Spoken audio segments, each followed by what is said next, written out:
योगी आदित्यनाथ ने बनारस में उन 3 बच्चों के घर क्या चलवाया बुलडोजर, जिन्होंने बीएचयू में रेप किया? नहीं चलवाया। कुलदीप सेंगर के घर बुलडोजर चला, चिन्मयानंद के आश्रम पे बुलडोजर चला, या जितने भी नाम लो, हाथरस की बेटी पे अत्याचार हुआ वहाँ बुलडोजर चला। समाजवादी पार्टी किसी मुसलमान को बचाने के पक्ष में नहीं है। समाजवादी पार्टी किसी अपराधी यादव को बचाने के पक्ष में नहीं है। समाजवादी पार्टी न्याय अन्याय की बात पे है। लोकसभा चुनाव में समाजवादी पार्टी को सफलता मिलने के बाद इस समय समाजवादी पार्टी से जुड़े नेताओं और उनके जो कार्यकर्ता हैं उन पे लगातार बुलडोजर का या यूं कहे बदले की भावना से राजनीति उन पे कार्रवाइयाँ हो रही हैं। इसी क्रम में मोहित खान जो अयोध्या से एक रेप केस होता है उसमें उनका नाम आता है। उनके घर पे उनका पहले उनका जो बेकरी होती है वहाँ पे बुलडोजर चलता है और आज उनके कहा जा रहा है कि उनके कॉम्प्लेक्स पे चल रहा है। दूसरी तरफ नवाब सिंह यादव हो या फिर पवन यादव, इन जो तमाम समाजवादी पार्टी या फिर यादव मुस्लिम ऐसे जो जुड़े जो समाजवादी पार्टी कहा जाता है कोर वोटर, इन पे लगातार कार्रवाइयाँ हो रही हैं। इन कार्रवाइयों पे किस तरह से देखते हैं समाजवादी पार्टी के प्रवक्ता हैं मनोज यादव जी हैं, इनसे बात करेंगे कि सर ये जो कार्रवाई हो रही है चाहे वो कन्नौज में हो या फिर पवन यादव लखनऊ की बात हो या फिर आज मोहित खान के जो कॉम्प्लेक्स है उस पर बुलडोजर चल रहा है, तो किस प्रकार आप देखते हैं इसको? देखिए, बुलडोजर चलाने की कार्रवाई कहीं सदन में, संविधान में कहीं निहित नहीं है। ये तो योगी आदित्यनाथ का अपना एक जुनून है, एक गैर संवैधानिक कार्य करने का, कानून को ताक पे रखने का जुनून है। वो उसके थ्रू अपनी जो नफ़रत की राजनीति है उसको बढ़ाने का काम करते हैं। मैं ये पूछना चाहता हूँ, न्यायपालिका की जगह बुलडोज़र पालिका बना दी जाए तो कैसी रहेगी योगी आदित्यनाथ जी? सत्ता में हो, ख़त्म कर दो, अच्छा रहेगा। अगर आप त्वरित निर्णय पे ही विश्वास करते हैं, बुलडोज़र पॉलिसी पे ही विश्वास करते हैं, तो न्यायपालिका की क्या ज़रूरत? और जो केस न्यायपालिका के अधीन जा चुका है, मुकदमा हो चुका है, लोगों की गिरफ्तारियां हो गई, तमाम लोगों पे कानूनी कार्रवाइयां चल रही हैं, उस पे आप बुलडोज़र पालिका लाके क्या बताना चाह रहे हैं? सिर्फ यही ना कि अमुक धर्म के लोगों को योगी आदित्यनाथ नहीं छोड़ेंगे। इसका लाभ अगर मिलना होता तो 2024 में आपको इसका लाभ मिल जाता, नहीं मिला। पता नहीं कौन सा पदार्थ खा लेते हैं जो आपको राजनीति उत्तर प्रदेश की नहीं समझ में आ रही है। मोटा माटी अगर देखा जाएगा तो उत्तर प्रदेश में जो रेपों की संख्या वो प्रतिदिन लगभग दूसरे या तीसरे ज़िले से आ रही है। नाबालिग के साथ दुष्कर्म, क्या हर जगह बुलडोज़र चल रहा है? पश्चिमी उत्तर प्रदेश में एक व्यक्ति जिसका वीडियो वायरल हुआ, आपके चैनल के लोगों ने भी देखा होगा, एक 6 साल की बालिका के साथ योगी आदित्यनाथ का सजातीय व्यक्ति रेप करता हुआ पाया गया, बकरी के साथ भी दुष्कर्म करता हुआ पाया गया। क्या बुलडोज़र चलवाया? गाजीपुर में 3 साल की बच्ची के साथ योगी की जाति के व्यक्ति ने बलात्कार किया, क्या बुलडोज़र चला? कुलदीप सेंगर के घर बुलडोज़र चला, चिन्मयानंद के आश्रम पे बुलडोज़र चला, या जितने भी नाम लो, हाथरस की बेटी पे अत्याचार हुआ वहाँ बुलडोज़र चला? नहीं चला। यानी कि जो उत्तर प्रदेश में मुख्यमंत्री बैठे हैं वो मानसिक रूप से बीमार हैं। उनको सिर्फ एक बात पढ़ाई सिखाई गई है, या जहाँ से भी वो सीख के आए हों, कि अमुक जाति और अमुक धर्म के लोग मिल जाएं तो वहाँ पे बुलडोज़र की कार्रवाई कर देना, जिससे कि न्याय नहीं बनेगा, सत्ता बनेगी, नफ़रत की राजनीति बनेगी। तो मुझे नहीं लगता है कि इससे देश में प्रदेश का नाम उज्जवल अक्षरों में लिखा जाएगा, स्वर्णिम अक्षरों से लिखा जाएगा, ऐसा कुछ नहीं होने वाला। लेकिन उनको कोई नहीं समझा सकता जो पूर्ण रूप से धर्मांध हैं या धर्म के विरोधी हैं या एक वर्ग जाति के विरोधी हैं। अयोध्या में ही मोहित खान जो केस होता है उसी के बाद त्वरित ही दो दिन बाद वहाँ पे एक 3 वर्षीय बच्ची के साथ रेप और उसकी हत्या हो जाती है।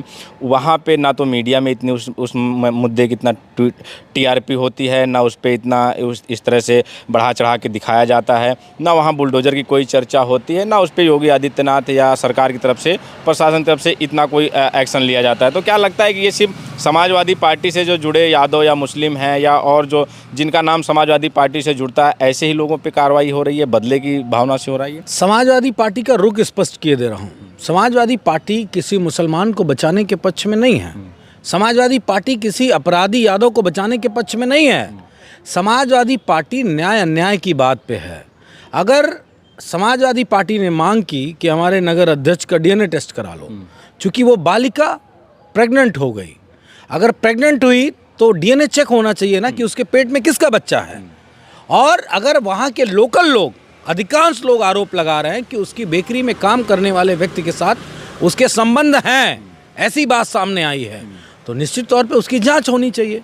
और जांच से पहले ही कार्रवाई कर दोगे, सज़ा दे दोगे, ये कहाँ का न्याय है।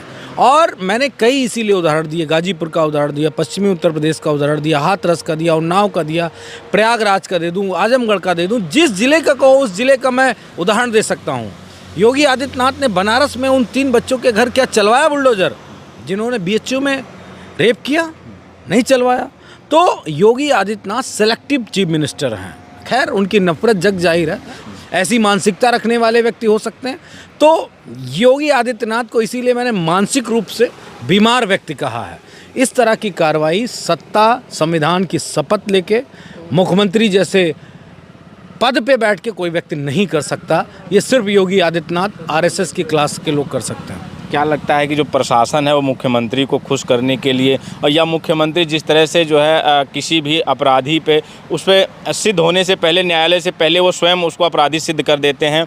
बात यहीं लखनऊ की बात करें, पवन यादव के सदन में योगी आदित्यनाथ जी खड़े होकर अरबाज खान और पवन यादव को बताते हैं कि ये सद्भावना एक्सप्रेस चलाने वाले समाजवादी पार्टी से जुड़े लोग हैं। और उसके बाद जब वो सामने आता है, पवन यादव को पुलिस उठा के ले जाती है, वो सामने जब पवन यादव आता है तो वो कहता है कि मैं उस जगह पे था ही नहीं, पुलिस ने मुझे नाम पूछा, पवन यादव था और इसलिए उसको उठा लिया गया। जबकि वहीं पे और उस घटना में 2 दर्जन से अधिक लोग थे, उनका किसी का नाम का जिक्र नहीं करते हैं, जबकि वो लोग भी अदर कास्ट के होते हैं। तो देखिए, मैंने कहा ना, योगी आदित्यनाथ, बीजेपी, आरएसएस को एक बीमारी है, और वो बीमारी है मुसलमानों से नफरत करो, यादवों से नफरत करो और इनके अगेंस्ट में अन्य जातियों को जोड़ के सत्ता की प्राप्ति करो। लेकिन मुझे तो शर्म ये आती है कि सदन में योगी आदित्यनाथ बोलते हैं तो मोहन यादव मध्य प्रदेश के मुख्यमंत्री हैं, वो भी यादव कम्युनिटी से आते हैं, वो योगी आदित्यनाथ पे कोई सवालिया निशान नहीं उठाते हैं। इन्हीं के एक मंत्री हैं कैबिनेट, मोदी जी की कैबिनेट में, भूपेंद्र यादव, वो भी कोई सवाल नहीं उठाते हैं। एक और है नित्यानंद राय, बिहार से आते हैं, वो भी कोई सवाल नहीं उठाते हैं। इस तरह जितने भी इनके विधायक हैं, सांसद हैं, यादव राज्यसभा के सांसद हैं, वो सारे खामोश हो जाते हैं, भीगी बिल्ली बन जाते हैं और पता नहीं कहाँ दुबक के बैठ जाते हैं। उनके अंदर इतनी हिम्मत नहीं कि योगी आदित्यनाथ का किसी जाति पे टिप्पणी को लेके सवाल कर सकें। देखिए, योगी आदित्यनाथ कोई साधारण व्यक्ति नहीं है, उत्तर प्रदेश के मुख्यमंत्री हैं और दूसरे टर्म के लगातार मुख्यमंत्री। तो अगर वो कोई व्यक्ति बात कहता है तो उसका मैसेज जाता है।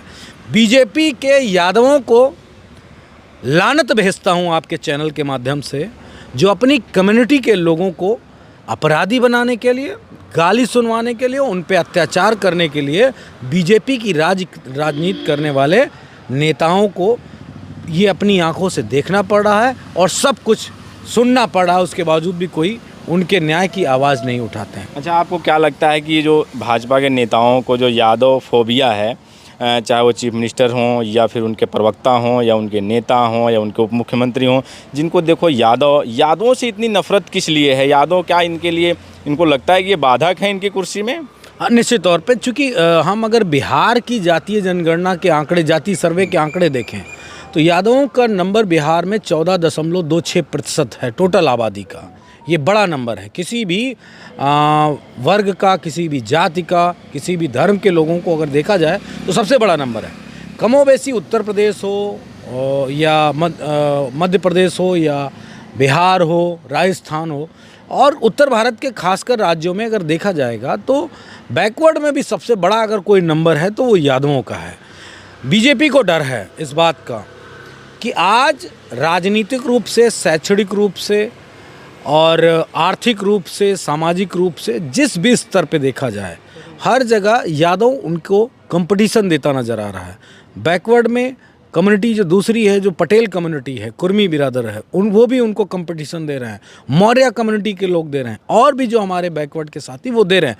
तो वो डिवीज़न करना चाहते हैं, इसलिए यादवों के प्रति इतनी नफरत रखते हैं। वैसे ये नफरत बड़ी पुरानी है। आपने पीडीए के माध्यम से समाजवादी पार्टी ने इस बार जोड़ भी लिया है। नहीं, हमने सबको जोड़ लिया, लेकिन मैं ये बात मैं पूरी कर दूं कि यादवों से नफरत आज की नहीं है। भगवान कृष्ण को भी ये हे ग्वाले का बेटा इस तरह के संबोधन के साथ राजमहलों में कहा जाता था। हे ग्वाले का बेटा, ये चरवाहा, इस तरह के शब्द कहा जाता था। तो ये 5000, 3000, 4000 साल पुरानी लड़ाई है और ये आगे भी चलती रहेगी। और मैं तो एक ही संदेश देना चाहूँगा, किसी जाति से, किसी वर्ग से, किसी धर्म से नफरत करके राजनीति अगर प्राप्त की जाएगी तो उसका कोई मतलब नहीं, उसका कोई अर्थ नहीं निकलेगा, और परिणाम जो होगा वो देश बर्बादी की तरफ जाएगा, अच्छाई की तरफ नहीं। और यादव किस मिट्टी का बना है कि जो लगातार 7 साल से 8 साल से पिछले सरकार का, सब प्रशासन का और सबका झेल रहा है, लेकिन वो टूटने का नाम नहीं ले। तमाम लोग टूट के समाजवादी पार्टी से कहें या फिर सत्ता के प्रति जो है सत्ता के साथ चले गए। जो तमाम बड़े अपने आप को बड़े बड़े समाजवादी कहते थे वो भी चले गए, लेकिन यादव है कि वो समाजवादी की पार्टी के साथ आज भी डटा हुआ है। मैं समाजवादी हूँ, जातिवादी नहीं हूँ, लेकिन फिर भी जिस जाति में पैदा हूँ उसके लिए ज़रूर 2 शब्द कहूँगा। भगवान कृष्ण का महाभारत से कोई लेना देना नहीं था। वो धर्म और अधर्म की लड़ाई थी। एक तरफ वो स्वयं गए पांडवों की तरफ और कौरवों को अपनी पूरी सेना दे दी। लास्ट में इतना बड़ा युद्ध हुआ इस देश का, क्या उनको कोई फ़ायदा हुआ? क्या कोई लाभ हुआ? क्या कोई लाभ नहीं हुआ। तो यादवों ने हमेशा धर्म का साथ दिया है, अन्याय के विरुद्ध खड़े हुए हैं। यादवों को कोई हरा नहीं सकता। ये बात मैं समाजवादी होकर कह रहा हूँ, कोई हरा नहीं सकता, क्योंकि यादव दूसरों की लड़ाई लड़ता है। जहाँ अन्याय होता है वहाँ लड़ाई लड़ता है। इसलिए मैं अपने प्रदेश और देश के यादवों से एक अपील करूँगा, समाजवादी पार्टी की तरफ से, आदरणीय राजशेखर जी की तरफ से, और हमारे स्वर्गीय नेता मुलायम सिंह यादव जी की तरफ से, जहाँ भी उनकी आत्मा होगी, कि हम हमेशा गरीबों की रक्षा करेंगे, जो प्रताड़ित हैं उनकी रक्षा करेंगे, जिनके ऊपर अन्याय हो रहा है उनकी रक्षा करेंगे। क्योंकि ईश्वर ने हमको इसीलिए बनाया है कि जहाँ अन्याय होगा वहाँ यादव खड़ा होगा, पीडीए बनाएगा, लोगों को एकजुट करेगा और लोगों के हक और न्याय की बात करेगा। तो ये मनोज यादव जी हैं, अपनी बात रखते थे, बेबाकी से बात रखने के लिए जाने जाते हैं। इनका कहना है कि समाजवादी पार्टी जिस तरह से पिछड़े और दलितों की लड़ाई लड़ रही है और लगातार लड़ती रहेगी, और जो ये कार्रवाइयाँ हो रही हैं समाजवादी पार्टी से जुड़े नेताओं को बदले की भावना से की जा रही है। आपकी क्या प्रतिक्रिया हमें ज़रूर बताएं। बने रहें हमारे साथ, मिलते हैं किसी और वीडियो में किसी और जगह से। धन्यवाद।